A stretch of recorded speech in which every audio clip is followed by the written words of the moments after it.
नमस्कार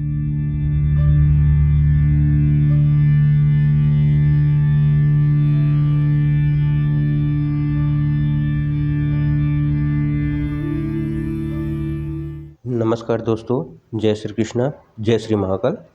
स्वागत है आपका हमारे चैनल राज की बात द एस्ट्रो में। और दोस्तों, आज मैं लेकर आया हूँ एक नया टॉपिक। जी हाँ, ये टॉपिक है, जैसा कि आप देख रहे हैं, ये तुलसी है। और तुलसी के क्या फ़ायदे होते हैं, क्या नुकसान होते हैं, इसकी क्या विशेषताएं होती हैं, अपने घर में इसे लगाना चाहिए या नहीं लगाना चाहिए, यदि लगाना चाहिए तो कैसे पूजा करनी चाहिए, इसमें किन किन से औषधीय गुण पाए जाते हैं, इनकी तुलसी की उत्पत्ति कैसे हुई, बहुत सारी ऐसी चीज़ें हैं, इनके फायदे, इनके लक्षण, जो मैं आज आपके साथ शेयर करूँगा। और दोस्तों, तुलसी हमारे जीवन में एक बहुत ही बड़ा महत्व रखता है। कई प्रकार के इसमें औषधीय गुण पाए जाते हैं, इसकी पूजा भी होती है, इसकी विवाह की भी रस्म होती है। अपने अपने ढंग से सभी इनकी पूजा करते हैं। और दोस्तों, जिन्होंने हमारा चैनल अभी तक सब्सक्राइब नहीं किया है, वो हमारा चैनल सब्सक्राइब कर लें, लाइक करें, शेयर करें, बेल आइकन भी प्रेस करें, ताकि अच्छी अच्छी जानकारी हम आपके सामने लाते रहें और इसका नोटिफिकेशन आपको मिलता रहे। तो आइए दोस्तों, जानते हैं तुलसी के क्या फ़ायदे हैं, तुलसी का पौधा हमारे लिए कितना लाभकारी है। दोस्तों, तुलसी का पौधा वैसे तो अपनी पवित्रता के लिए जाना जाता है, ये आप सभी जानते हैं। और हिंदू धर्म में तुलसी के पौधे की पूजा की जाती है। दोस्तों, इसे सुख और कल्याण के तौर पर भी देखा जाता है, लेकिन पौराणिक महत्व से अलग तुलसी एक जानी मानी औषधि भी है दोस्तों। और इसका इस्तेमाल कई बीमारियों में भी होता है, जैसे सर्दी खांसी, कोई भयंकर बीमारी हो गई, इसके लिए तुलसी एक जो है कारगर औषधि है दोस्तों। आयुर्वेद में तुलसी के पौधे के हर भाग को, जी हाँ, आयुर्वेद में तुलसी के पौधे के हर भाग को स्वास्थ्य के लिहाज से फायदेमंद बताया गया है। दोस्तों, तुलसी का पौधा जो होता है, इसके फ़ायदे भी होते हैं। ये तनाव को दूर करता है। जी हाँ, देखिए इसके फ़ायदे क्या होते हैं कि ये तनाव को दूर करता है। और अगर कोई स्टडी कर रहा हो तो उसके लिए इनकी पत्तियों को चबाना सेहतमंद होता है। मित्रों, जिनको सांस की दुर्गंध की प्रॉब्लम है, जिसके मुंह से सांस की दुर्गंध आती है, वो भी इनकी पत्तियों को चबा सकते हैं। और अगर किसी को कोई डाउट है कि इसकी जो पत्तियां हैं या इनके जो बीज है उसको खाने से कुछ होता है, तो बिल्कुल भी नहीं दोस्तों, इससे बिल्कुल भी कोई साइड इफ़ेक्ट नहीं होता है, क्योंकि ये नेचुरल होता है। और ये सिर्फ़ और सिर्फ़ आपको जो है फ़ायदा पहुंचाएगी। होता क्या है दोस्तों कि अगर कहीं चोट लग जाती है तो भी तुलसी के पत्ते को फिटकरी के साथ मिलाकर लगाने से भी घाव जल्दी से ठीक हो जाते हैं। ये बहुत ही पुराना नुस्खा है और इसे पुराने लोग जो हैं यूज़ किया करते थे, क्योंकि दोस्तों तुलसी में एंटीबैक्टीरियल तत्व होते हैं जो घाव को पकने नहीं देते हैं। इसके अलावा तुलसी के पत्ते को तेल में मिलाकर लगाने से भी जलन जैसी समस्याएं कम होती है। दोस्तों, आगे बात करते हैं कि त्वचा संबंधी जो रोग है उसमें भी तुलसी का बहुत बड़ा योगदान होता है। आप इसे चेहरे पे भी इस्तेमाल कर सकते हैं, कील मुहासे हैं उस पर भी आप चेहरे पे इस्तेमाल कर सकते हैं दोस्तों। अब दोस्तों, आपको मैं बताना चाहूँगा कि जो तुलसी है ये इनकी और क्या क्या विशेषताएं हैं। और विशेषताओं की अगर मैं बात करूं तो दोस्तों, तुलसी का एक अलग ही धार्मिक महत्व है। जी हाँ दोस्तों, हिंदू धार्मिक मान्यताओं के अनुसार तुलसी के पौधे में धन की देवी अर्थात लक्ष्मी जी का वास होता है। ऐसी मान्यता है कि प्रतिदिन तुलसी की पूजा करने से घर में सुख समृद्धि होती है, आर्थिक परेशानियां कम हो जाती है और तुलसी के पौधे को बहुत ही पवित्र माना गया है। इसे घर के आंगन में आप लगा सकते हैं और इसका बहुत ही अच्छा फल मिलता है। दोस्तों, बहुत सारी चीज़ें हैं जो हम तुलसी के बारे में नहीं जानते हैं, तो मैं आपको सीधे सीधे और शॉर्ट में भी बताना चाहूँगा कि धार्मिक कथाओं के अनुसार कहा जाता है कि देव और दानव, जी हाँ दोस्तों, देवता और राक्षस द्वारा किए गए समुद्र मंथन के समय जो अमृत धरती पर मिला, उसी के प्रभाव से ही तुलसी की उत्पन्न हुई। और तुलसी मुख्यतः 3 प्रकार की होती है। जी हाँ दोस्तों, बहुत सारे लोगों को पता नहीं होगा, मैं बताना चाहूँगा कि तुलसी जो होती है वो मुख्यतः 3 प्रकार की होती है। पहला कृष्ण तुलसी, दूसरा सफ़ेद तुलसी और तथा राम तुलसी। ये 3 प्रकार की तुलसी होती है और कृष्ण तुलसी जो होती है वो सर्वप्रिय मानी जाती है। तो दोस्तों,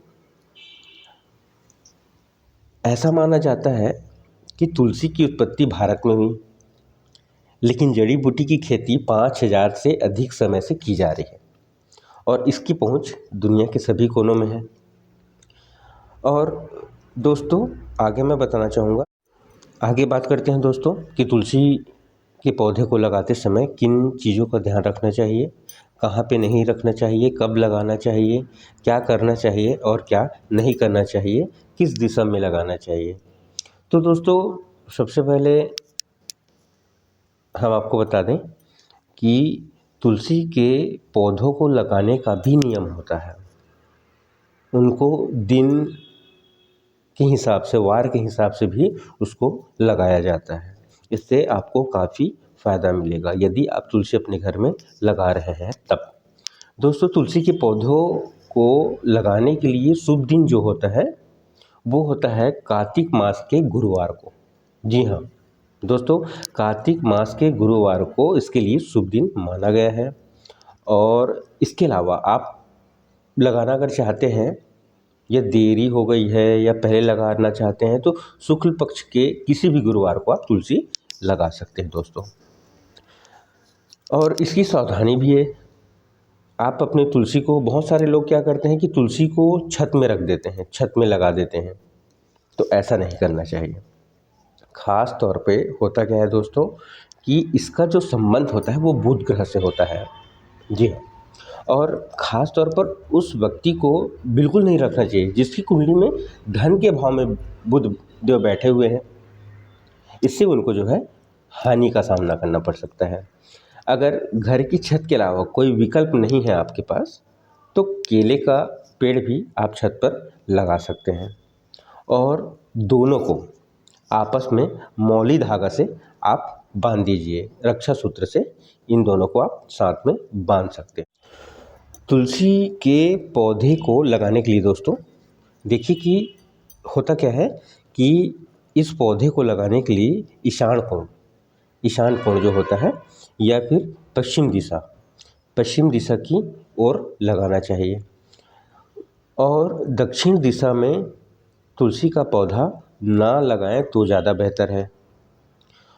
और दोस्तों, इसके अलावा अगर घर में एक से अधिक तुलसी के पौधे हैं तो सभी को एक ही जगह पर लगाएं, तो इसमें ज़्यादा फायदा होता है। बहुत सारे लोगों की शिकायत आती है कि सूखने पे क्या करें कि वो सूखे ना, अगर सूख गई है तो क्या करें। बहुत सारी ऐसी इश्यूज़ आते हैं। इस पे हम थोड़ा सा प्रकाश डालना चाहेंगे कि तुलसी का पौधा दोस्तों अगर सूख जाता है तो कभी इसको फेंकना नहीं चाहिए। इसको जल में प्रवाहित कर दें, बहते हुए जल में प्रवाहित करना है। और ऐसा नहीं कि तालाब में रुका हुआ पानी है या गड्ढे में है आप वहाँ डाल दिए, ऐसा नहीं। दोस्तों, जो बहता हुआ जल है, जो नदी हैं उसमें आप इसको डाल सकते हैं। इसके अलावा आप तुलसी के सूखे पौधों को मिट्टी में भी दबा सकते हैं। जी हाँ दोस्तों, इसको आप जो है मिट्टी में भी दबा सकते हैं। दोस्तों, आइए जानते हैं तुलसी जी की पूजा कैसे करनी चाहिए। बहुत सारे लोग अपने तरीके से पूजा करना पसंद करते हैं, लेकिन कुछ चीज़ें मैं यहाँ पे आपको बताऊँगा कि तुलसी जी की पूजा कैसे करें, किस विधि से करें, किस विधान से। दोस्तों, तुलसी की पूजा के लिए आप कलश में जल रखें, अगरबत्ती, धूप बत्ती, घी का दीपक, सिंदूर, पुष्प, नैवेद्य आदि आप रख सकते हैं। सभी जो सामग्री हैं उसको एक साथ रखें और तुलसी माता का ध्यान करें। आगे मैं बताऊंगा दोस्तों आपको कि कौन सा मंत्र इनके लिए बोलना चाहिए पूजा करते समय। और जी हाँ, बहुत सारे लोग एक गलती करते हैं कि उसके पत्तों में पानी चढ़ाते हैं, शाखाओं में पानी चढ़ाते हैं, तो ऐसा नहीं करना है दोस्तों। तुलसी जी के जड़ में ही पानी या जल अर्पित किया जाता है। जी हाँ, कि होता क्या है दोस्तों, हम कभी कभी क्या करते हैं कि बिना नहाए भी तुलसी में जल चढ़ा देते हैं, तो ऐसा कभी ना करें, इससे भी दोष उत्पन्न होते हैं। तुलसी में जल चढ़ाने से पहले कुछ ना खाएं तो ज़्यादा बेहतर है। मान्यता है कि तुलसी में जल चढ़ाते वक्त बिना सिलाई का एक कपड़ा पहनना चाहिए, जो जिसमें सिलाई ना हो। कोई गमछा डाल लिए, कोई धोती डाल लिए, ऐसी चीज़ें आपको करनी चाहिए। और रविवार को तुलसी जी को जल नहीं चढ़ाना चाहिए और ना ही इसकी पूजा करनी चाहिए और ना ही इनको छूना चाहिए, क्योंकि इस दिन ये जो है विश्राम कर रहे होते हैं। दोस्तों, तुलसी जी तो जो हैं वो श्री कृष्ण जी को बहुत प्यारे थे, बहुत प्यारी थी। और बताना चाहूँगा कि इनकी जो पूजा है, जो इनकी हम पूजा करते हैं, उस समय हमको तुलसी जी को जो मंत्र बोलना चाहिए पूजा के बाद कि आवाहनम न जानामि न जानामि विसर्जनम, पूजा चैव न जानामि क्षमस्व परमेश्वर, मंत्रहीनम क्रियाहीनम भक्तिहीनम जनार्दनम। इस मंत्र का आप जो है मंत्र को बोल सकते हैं, जाप भी कर सकते हैं। दूसरी चीज़ है कि तुलसी पूजा जैसे आप कभी कर रहे हैं, बहुत सारे लोग क्या करते हैं कि शाम, कभी कभी होता है कि वो शाम का डालते हैं कि 2 बजे पूजा कर रहे हैं, 2:30 बजे कर रहे हैं, कोई 4 बजे नहा रहा है तो 4 बजे तुलसी जी में जल चढ़ा रहा है। तो दोस्तों, ऐसा नहीं करना चाहिए। मेरे हिसाब से पूजा जो है सुबह 6 बजे से लेके 8 बजे के बीच में हो जानी चाहिए। जी हाँ दोस्तों, सुबह 8 बजे तक मैक्सिमम आप पूजा अगर इनकी कर रहे हैं तो 10, साढ़े 10, उससे ज़्यादा अगर आप करते हैं तो इनको जो है अशुभ माना जाता है दोस्तों। जी हाँ दोस्तों, मैं बात कर रहा था कि हम तुलसी पूजा के टाइम कौन सा मंत्र उच्चारण कर सकते हैं। इस मंत्र को पूजा करते वक्त 5 बार बोलने से आपकी सारी कष्ट और दुख दुविधाएं खत्म हो जाती है। जी हाँ दोस्तों, वो मंत्र है नारायण पूजार्थ चिनोमि त्वाम नमस्तु।